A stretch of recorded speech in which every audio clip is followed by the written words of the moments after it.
We're diving into Sword Art Online Fractured Daydream. With intense co-op battles and flashy combat, this game has a lot to offer. But is it enough to keep you hooked? Let's jump in and find out.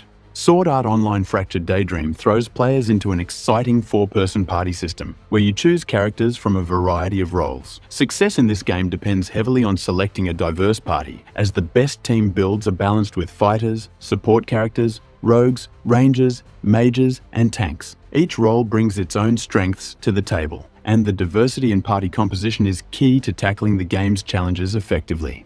The game is designed around a unique scoring system, and the primary objective was to outscore the other 5 parties on the map. The first part of the match is a build-up phase, where each party is separated into different sections of the map and tasked with objectives, such as defeating enemy bases or taking out specific targets. Once these objectives are completed, the game opens up, merging the map into a much larger, shared arena. The second phase introduces more cooperative gameplay as all 5 parties come together. In this stage, defeating enemies rewards experience points that help level up your character, along with valuable drops that improve your base stats. You can also stumble across treasure chests that are guarded by tougher enemies, which makes for a rewarding but challenging detour. The harder the fight, the better the treasure, and these chests often contain mods.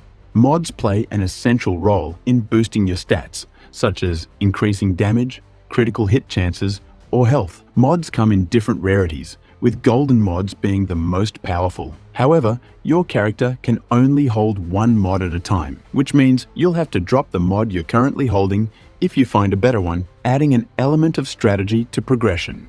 The final phase of each round is where the true fun begins. After completing the objectives in the second phase, a portal opens, leading all 5 parties to a boss fight. In the demo, the boss was Ilfang the Kobold Lord, a familiar face for fans of the Sword Art Online series. The goal here is not only to defeat the boss, but also to land the final blow. Doing so rewards a massive score boost, with the victorious player getting their moment of glory as their character is highlighted just as the boss goes down.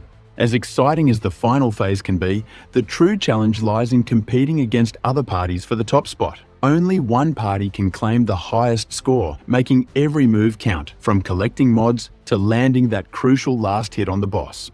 In addition to the main game modes, there's also a boss raid that ups the ante. Players start at level 1 and must defeat enemies around the boss to gain experience points. However, with only a limited number of enemies, competing against other players for kills becomes an extra layer of challenge. Once the boss drops a health bar or 2, it moves into its next phase, and the real test begins. Players need to be careful not to focus too much on the boss, as neglecting the surrounding enemies can leave them unprepared for the final, more difficult phase. The gameplay feels smooth, and each character brings something unique to the table, whether you prefer up-close combat or hanging back with a ranged character. The flashy combat and MMO-style loot system give the game a fresh, exciting feel, particularly when teaming up with up to 20 players to take down bosses.